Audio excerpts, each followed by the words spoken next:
A Boeing 747 pilot has reported a possible sighting of a man on a jetpack flying over Los Angeles International Airport, LAX on Wednesday.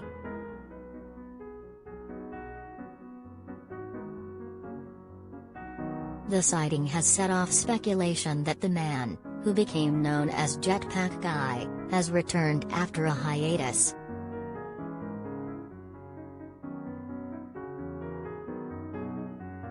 According to the pilot, the man looked similar to Marvel action star Iron Man as he flew through the air at 5,000 feet, drawing similarities to previous sightings.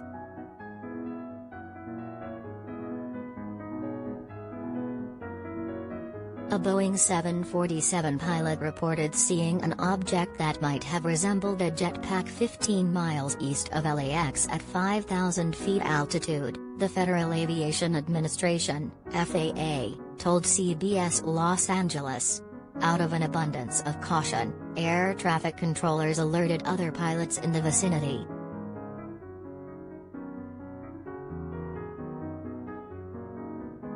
The FAA and the FBI will investigate the latest reported sighting, officials have said.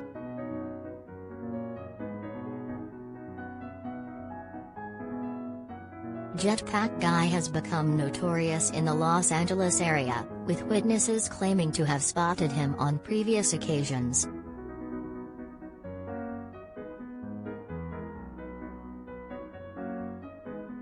In December, an incredible 30-second clip showed a large human-like figure soaring over the water off the coast, high above a stationed cargo ship.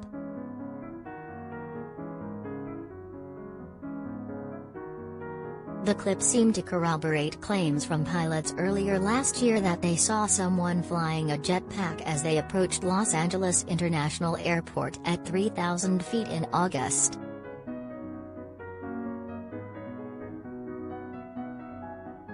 Weeks later, another sighting of a man reportedly flying with a jetpack near LAX at around 6,000 feet in the air.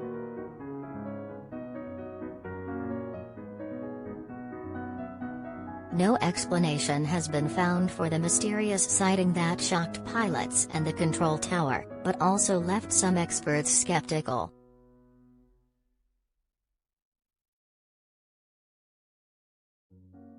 David Mayman, CEO of Jetpack Aviation, told CBS at the time that he believed it was more likely to be a large drone despite the certainty of the witnesses.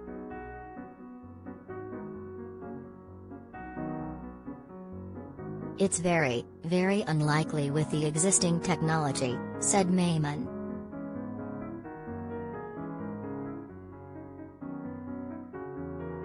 "I'm open to being surprised. But I don't think there's anyone working on technology that could do a flight from ground level to 3,000 feet and then come back down again."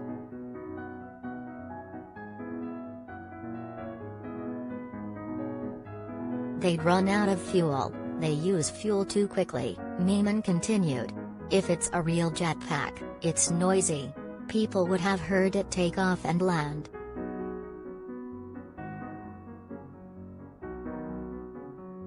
While Mayman speculated that it could have been a drone, he added that 3,000 feet was also on the high end of what most drones were capable of.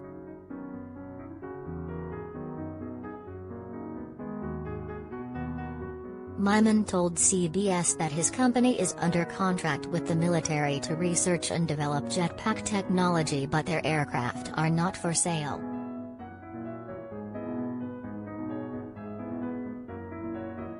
He believes that if the pilots did see a jetpack, it was likely whoever flew this probably built it themselves.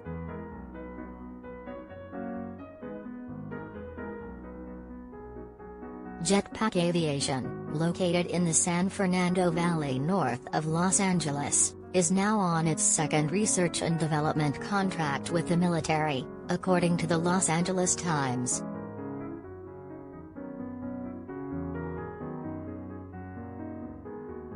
It began its first contract in 2016 but says it did not sell any of the devices, despite working toward a prototype.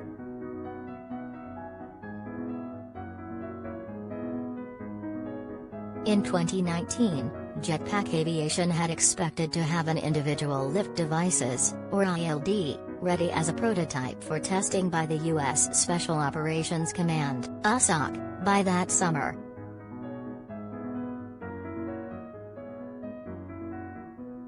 The company told Stars and Stripes that it was the first and only company to develop jetpack technology for USOC.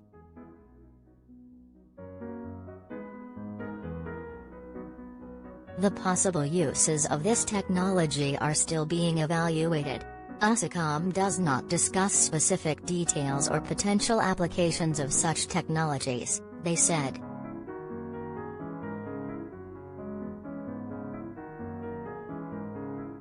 We work together with their operators, with their team members, for exactly what our jetpacks would need to be useful on a real mission: endurance, height, speed, payload, that sort of thing.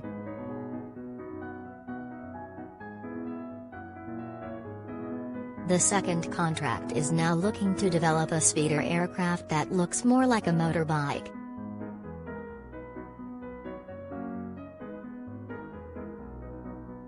It can be flown by a person or used like a drone and has been described by the company as the world's first flying motorcycle with the mission to save lives.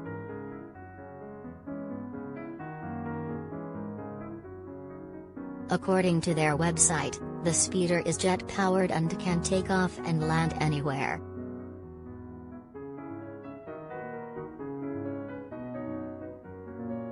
It is hands down the fastest way to get a person or cargo across town, especially into or out of a high-stakes environment, be it military, emergency or disaster, they say.